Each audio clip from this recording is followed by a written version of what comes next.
What if I told you Hollywood's most beloved comedy duo once threw actual punches over a woman? Not in a movie, not in a sketch, backstage where no cameras were rolling, and the studio made sure you never heard about it. Until now. The comedy kings of Hollywood. Before they became Hollywood's favorite comedy duo, Stan Laurel and Oliver Hardy were just two guys trying to make it in the business. Laurel, born in England, had been Charlie Chaplin's understudy. Hardy, from Georgia, worked in silent films as a side character. They met at Hal Roach Studios in the 1920s, where slapstick ruled. On their own, they were funny. Together, they were magic. Laurel played the clueless goof. Hardy was the overconfident, bossy type. Audiences loved watching them fail, whether it was wrecking a piano or getting smacked in the face with a pie. By the late 1920s, they were an official team, starring in hits like Big Business, 1929. When sound came along, their careers exploded. Hardy's southern drawl and Laurel's nervous whimpers made them even funnier. By the 1930s, Laurel and Hardy were a brand. Their films made money. Their fans were everywhere. Their studio made sure their image stayed clean. Two lovable idiots on screen. Two wholesome stars in real life. But behind the scenes? Different story. Laurel was the perfectionist. He obsessed over scripts and camera angles. Hardy was easygoing, trusting the studio to make decisions. It worked, until it didn't. Tensions started brewing. Laurel wanted control. Hardy wanted peace. And then, a woman walked in. She was a contract actress, fresh-faced and charming. Both men noticed. At first, it was a joke, a little rivalry. But as time passed, it got personal. Hollywood was a place where egos clashed, but not like this. These were the biggest comedy stars in the world. They were supposed to be family-friendly, the guys who made people laugh. Nobody expected them to throw punches over a girl, yet one night, that's exactly what happened. A friendship with cracks. On screen, Laurel and Hardy were inseparable. Off-screen, things weren't always so smooth. Laurel was the mastermind. He tweaked scripts, adjusted punchlines, and directed scenes, even when he wasn't officially the director. Hardy? He was easygoing, happy to follow orders as long as the paycheck came in. That balance worked, until the tension started creeping in. By the mid-1930s, their partnership wasn't just about comedy. It was about control. Laurel pushed for more creative freedom. Hardy, comfortable with the studio calling the shots, didn't see the point in rocking the boat. The cracks were small at first, but they grew, and then she walked in. She was a contract actress, young, beautiful, and ambitious. She wasn't a household name, but she had enough screen time to be noticed. And noticed she was, by both Laurel and Hardy. At first, it was harmless. A few lingering glances, some backstage flirtation. Hollywood was full of crushes and quiet affairs, so no one thought much of it. But the problem? Both men wanted her attention. Laurel, despite his multiple marriages, wasn't known as a womanizer. He was selective, thoughtful, and deeply romantic when he pursued someone. Hardy, on the other hand, had a different reputation. He loved attention. He had charm. And most of all, he was used to getting what he wanted. What started as a friendly competition turned into a full-blown rivalry. Witnesses later claimed the tension was impossible to ignore. Filming became awkward. Off-set, the duo who usually dined and drank together now kept their distance. Friends noticed their usual banter had turned sharp, even cold. Things escalated fast. Laurel, known for his patience, started losing his temper. Hardy, usually carefree, became territorial. Hollywood was watching, quietly but watching. And then, one night, everything exploded. A disagreement backstage turned into shouting, shouting turned into shoving, and then fists flew. Laurel and Hardy, the kings of comedy, the faces of family-friendly Hollywood, had just brawled over a woman. The problem? They weren't in a movie. There was no director to yell, "Cut!" And now, the studio had a mess to clean up. The night it all boiled over. For weeks, the tension had been building. The playful rivalry between Laurel and Hardy over the contract actress had turned into something real and ugly. On set, the usual chemistry between them felt off. Crew members noticed fewer jokes between takes. Their once effortless timing seemed forced. Off-set, they were barely speaking. Hardy, the more social of the two, made sure everyone knew he was still in the game. Laurel, never one for public drama, stayed quiet, but the irritation was obvious. Then came the night it all boiled over. The exact details remain murky. Hollywood studios were experts at keeping scandal buried, but insiders whispered about what really went down. It wasn't on set. It wasn't in front of cameras. It happened backstage after a long day of filming. It started with a remark. Some say Hardy made a smug comment about his chances with the actress, pushing one too many of Laurel's buttons. Others claimed it was the actress herself, caught in the middle, who finally told them both to back off. Whatever the trigger, the result was the same. Laurel snapped. The usually mild-mannered comedian, who spent his life perfecting slow burns and deadpan stares, lost it. Voices were raised. The room went silent. No one dared to step in. Then, the unthinkable. Laurel shoved Hardy. Hardy, much larger, shoved back. And just like that, Hollywood's greatest comedy duo was throwing real punches. Fists landed. Shouting echoed. Some say a chair got knocked over. It didn't last long. Crew members finally stepped in before things got worse, but the damage was done. Not to their faces, though some whispered about a bruise Hardy tried to hide the next day, but to their partnership. Laurel stormed off. Hardy fumed. The studio panicked. A fight between two of Hollywood's biggest comedy stars. Over a woman? That was bad business. The next morning, damage control kicked in. The fight never made it into the papers. The actress? She distanced herself. As for Laurel and Hardy, they had a contract to fulfill, but things would never be the same. Studio panic mode. Hollywood loved a good scandal, as long as it didn't involve their biggest stars. A brawl between Laurel and Hardy was bad for business. Worse, it wasn't just some creative disagreement or contract dispute. It was about a woman. If the press got hold of the story, it would destroy their carefully crafted image as a wholesome, lovable duo. The studio heads at Hal Roach Studios moved fast. Damage control was their specialty, and this wasn't their first cover-up. The first order of business? Silence everyone involved. Crew members who witnessed the fight were given strict orders. Talk, and you're off the payroll. The actress? She suddenly had new opportunities elsewhere, far away from any reporters who might come sniffing around. As for Laurel and Hardy, they had no choice but to fall in line. The next day on set, tensions were thick. No one spoke about what happened the night before. The two men weren't as playful between takes. Hardy, usually the life of the studio lot, kept to himself. Laurel, ever the perfectionist, focused harder on the work. Behind closed doors, the studio held separate meetings with them. Hardy, the more easygoing one, played it down. A little disagreement, no big deal. Laurel, however, was still fuming. He didn't just feel betrayed by the situation. He was angry that the studio expected them to just move on as if nothing had happened. The truth? They didn't have a choice. They were under contract, and in the 1930s Hollywood, that meant studio control over every aspect of their careers. Personal grudges? Irrelevant. They had films to shoot, public appearances to make, and a brand to protect. So, like true professionals, they put on a convincing act, not just on screen, but off. Studio publicists arranged staged photo ops to show them laughing together. No one knew that when the cameras weren't rolling, they barely spoke. The fight might have been hidden from the public, but the damage was real. The studio could force them to work together, but they couldn't erase what had happened. Something had changed between them, and there was no going back. A partnership on ice. Laurel and Hardy kept the act going, but behind the scenes, things were ice cold. Before the fight, their partnership had worked like clockwork. Laurel handled the creative side, Hardy trusted the system. Now, every interaction was stiff, every exchange purely professional.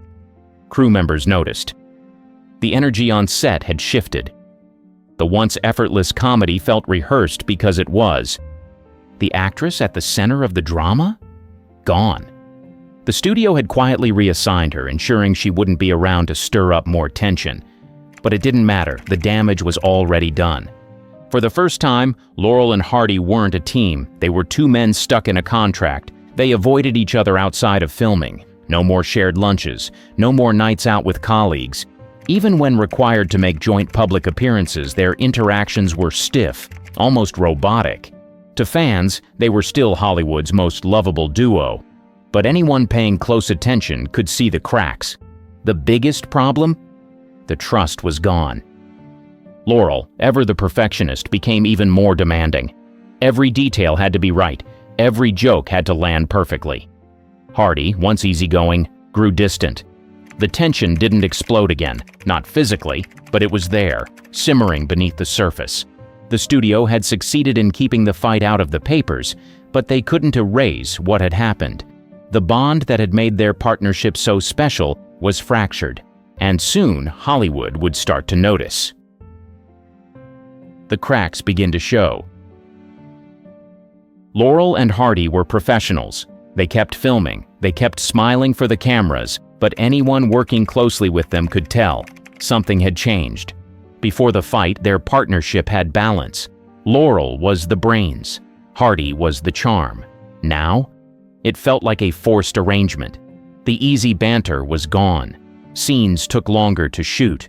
The comedic rhythm that once felt effortless now required extra takes. The fight wasn't just a one-night disaster. It had left a scar. Hardy, usually content to let Laurel run the creative side, stopped engaging.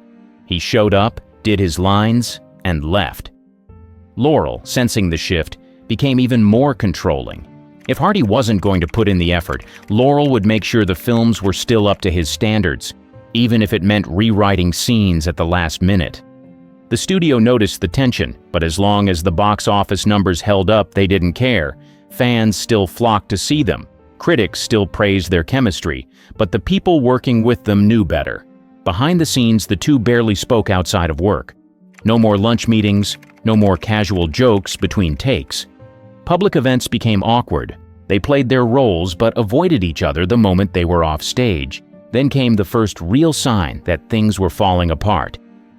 A duo at a breaking point. Laurel and Hardy were still making movies, still delivering laughs, but anyone paying attention could see the shift. Something was off. Before the fight, their timing was effortless. Now, their scenes took longer to shoot.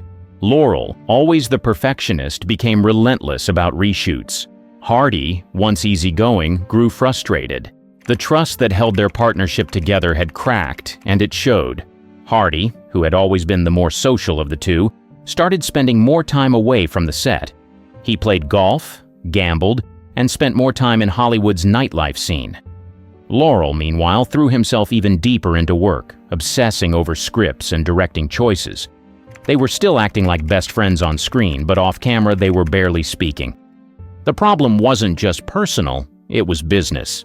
Laurel had always fought for better scripts and creative control. Hardy had gone along with the studio's decisions. But after the fight, that dynamic collapsed. Laurel, now resentful, saw Hardy as uninterested and uninvolved. Hardy, feeling pushed out, became even more distant. The studio, desperate to keep the cash flowing, ignored the obvious tension. They forced them to appear together in publicity photos, arranged press interviews, and sent them on promotional tours. They weren't just a comedy team, they were a brand. And breaking them up? Not an option. But behind closed doors, Laurel was thinking about walking away. For the first time, he started questioning whether the duo could survive. He had always believed that their success came from their chemistry. But what happens when that chemistry is gone? Was it still worth it? Hardy, for his part, wasn't ready to let go. Unlike Laurel, he wasn't obsessed with the craft. He saw their work as a job, a very good one, and he wasn't interested in rocking the boat. But the damage had been done. When the cameras stopped rolling. By the late 1930s, Laurel and Hardy were still box office draws, but behind the scenes, things were worse than ever. The fight over the contract actress had been covered up, but its effects lingered. What had once been a partnership built on trust and creative balance had turned into a business obligation. They still made movies together, still appeared at premieres, but the warmth was gone. Laurel, always the workaholic, doubled down on creative control. He was no longer just fine-tuning scripts. He was rewriting scenes on set, arguing with directors, and demanding multiple takes. Hardy, once patient, started pushing back. He wanted to show up, do the work, and go home. When they weren't filming, they lived completely separate lives. Hardy found distractions, gambling, golfing, and indulging in Hollywood nightlife. He was a familiar face at clubs and poker tables, surrounding himself with new company. Laurel withdrew into work, obsessing over every project, frustrated by the lack of creative control he felt under the studio system. The people around them saw the shift. Crew members noticed the way they spoke to each other, brief, clipped, all business. Public events became stiff and forced. They still posed for photos, still smiled for reporters, but off camera, they barely acknowledged each other. Then came the moment that nearly ended everything. Laurel's frustrations with the studio boiled over. He wanted more say in the creative process, more control over their scripts, and the studio wasn't budging. In an act of defiance, he refused to sign a new contract. For the first time, Laurel and Hardy were no longer under the same studio. Hardy, ever the company man, stayed put. He didn't like conflict. He didn't want to fight a battle he knew he wouldn't win. So while Laurel walked away, Hardy continued making films, without him. The duo that once seemed unbreakable had finally split. Life after the split. For the first time in over a decade, Laurel and Hardy were no longer a duo. The studio system had won, at least for now. Laurel, furious over losing creative control, had refused to renew his contract. Hardy, unwilling to gamble his career on a fight with the studio, stayed. And just like that, Hollywood's most beloved comedy team was no more. Hardy wasted no time moving forward. The studio kept him working, casting him in solo projects, including Zenobia, 1939, where he played opposite Harry Langdon, a move that felt dangerously close to trying to replace Laurel. It didn't work. Audiences weren't interested in Hardy without Laurel. Laurel, meanwhile, found himself in limbo. Without studio backing, he struggled to get new projects off the ground. He had the talent, the vision, but not the machine behind him. Hollywood didn't care about lone comedians. It cared about proven formulas. And Laurel without Hardy? Not a formula they wanted to bet on. The public didn't know the full story. They weren't aware of the fight, the studio politics, or the resentment still brewing. All they knew was that Laurel and Hardy weren't making movies together anymore. And that wasn't just disappointing, it was confusing. For Hardy, the separation was tolerable, until it wasn't. Without Laurel's guidance, his solo films didn't work. He wasn't a writer, a director, or a creative force. He was a performer, and without Laurel behind the scenes, his comedy fell flat. He may not have fought for control like Laurel did, but he finally realized something. He needed Laurel. Laurel, stubborn as ever, took longer to come to that conclusion. He had always been the one pushing, planning, creating. He wasn't sure he wanted to go back. Could they even work together again after everything? Then, reality hit them both. Hollywood had moved on. A forced reunion. Hollywood had a short memory. New stars were rising and Laurel and Hardy were fading. The studio had tried to replace them. Hardy had tried solo films. Nothing worked. Their magic only existed when they were together. By the early 1940s, they had no choice but to reunite. It wasn't about rekindling friendship. It was about survival. Laurel had burned bridges with the studio. Hardy's solo career was a failure. Neither of them had options. Their return wasn't triumphant. Their first film back, A Chump at Oxford, 1940, was a shadow of their best work. They were older. The industry had changed, but fans still loved them, and studios still saw them as profitable. Behind the scenes, the dynamic had shifted. The fight had never been addressed. There was no apology, no discussion, just an unspoken agreement to keep working. Their friendship never fully recovered. They weren't enemies, but they weren't the same inseparable duo either. Despite the cracks, they kept making films. The public had no idea about the years of tension. The laughs continued, even as the industry slowly left them behind. By the late 1940s, their era was over. Hollywood wasn't interested in silent-era comedians anymore. Their movies became cheap, forgettable productions, far from their golden years.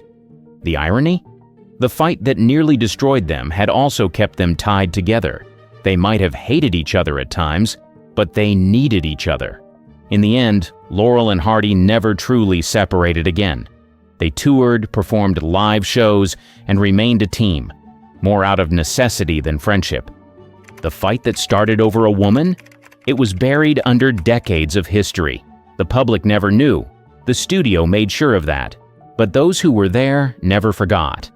Laurel and Hardy weren't just Hollywood's most beloved comedy duo. They were also two men who once threw real punches backstage and then spent a lifetime pretending it never happened.